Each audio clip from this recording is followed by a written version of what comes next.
Hello guys, welcome to my channel. My name is Marie and I'm in South Korea. So I'm going to break this down into 3 different parts. 1, everything I needed before I left. 2, the flight here. And then 3, what to expect when you arrive in Korea. So before getting on the plane or getting to the airport, the major things that you need to have, obviously, to travel is definitely number 1, your passport.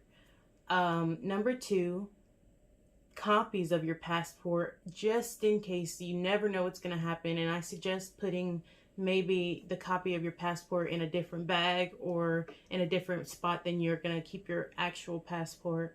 It's a good thing to have a copy of your social too and your ID just in case as well. This is all based off of my own experience. I came to Korea for school, so I don't really have any information if you're coming for something else, and I'd rather give you no information than the wrong information.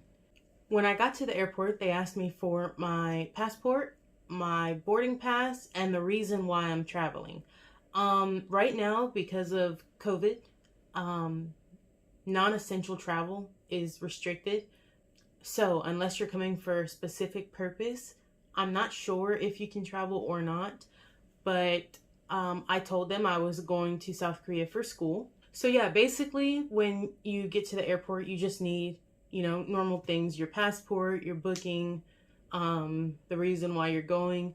For me, in my case, they asked me to see like a letter of acceptance or some type of receipt for the school that I was attending in South Korea in order for me to board the flight, which I didn't print out ahead of time because I didn't think they were going to ask for that, but gladly I had it pulled on my phone and they accepted it that way. So just in case, if you're planning on coming for school, that would be a great thing to go ahead and print out and have with you. Also, right now to fly, you have to have a COVID test done within 72 hours before your flight takes off. So for me, my flight was originally supposed to be on a Monday. So that gave me Friday, Saturday, and Sunday to get my COVID test done. And I decided to get it done at my local CVS pharmacy, hoping that that was going to be done in time because, it's a free COVID test.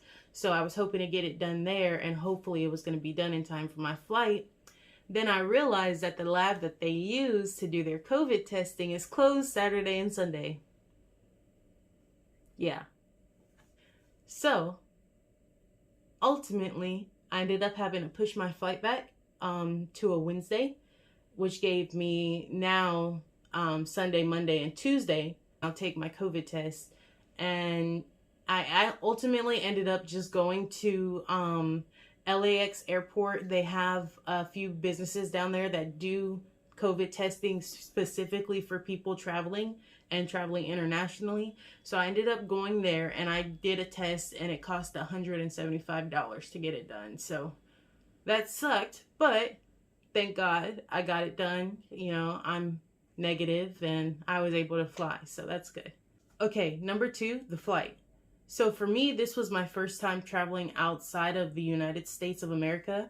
And so I was very nervous, but excited. I ended up going from LAX in Los Angeles, California, to Vancouver International Airport in Canada, to Incheon in South Korea. So altogether, I think my flight was about 15 hours. I only had like a hour layover in Vancouver, which was really great. So, flying over the water was kind of scary. Like I said, that's the first time I ever did that. So it was kind of scary, but Air Canada was a really nice flight. It was very comfortable. The food was very nice and the staff was amazing. So I enjoyed that flight very much so. Okay, so number 3, the main part, when you land. So when you land, you'll get off your plane and you'll funnel into this line called the quarantine line, where you will show them your passport, the reason for you staying, and depending on whether you came with a visa or not. For me, obviously, I'm only staying for 90 days because my program is only for 3 months. So I ended up having to do the government quarantine. Then you'll go into another line where they'll take your phone and they'll download the quarantine app where you have to put your temperature in 2 times a day. Then the next line you'll have to go into is one called the Korean contact line, or what I call it was the Korean contact line. Basically, once you get here, they'll need a phone number to call for anybody to just verify that you are who you say you are and the reason why you're here. So for me, the school gave me a phone number before I left to call, so that they can call to confirm that I'm here for the reason I am. So after that, you'll go up into another line. There's a ton of lines. And there'll be somebody who will ask you for your passport. They'll take a picture of you. They'll give you like this card that goes around your neck, and you basically, I'm assuming that it's for telling which hotel you're gonna go to.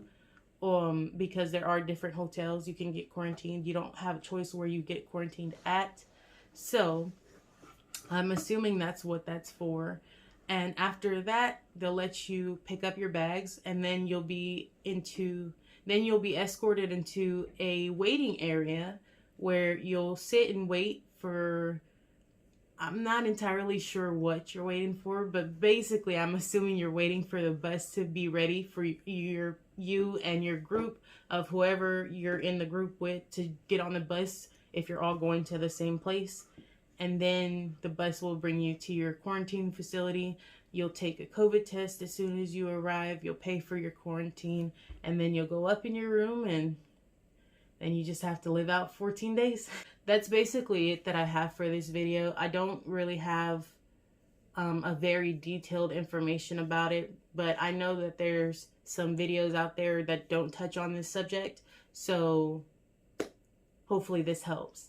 Thank you for watching, and have a great day. Bye. I am not good at this.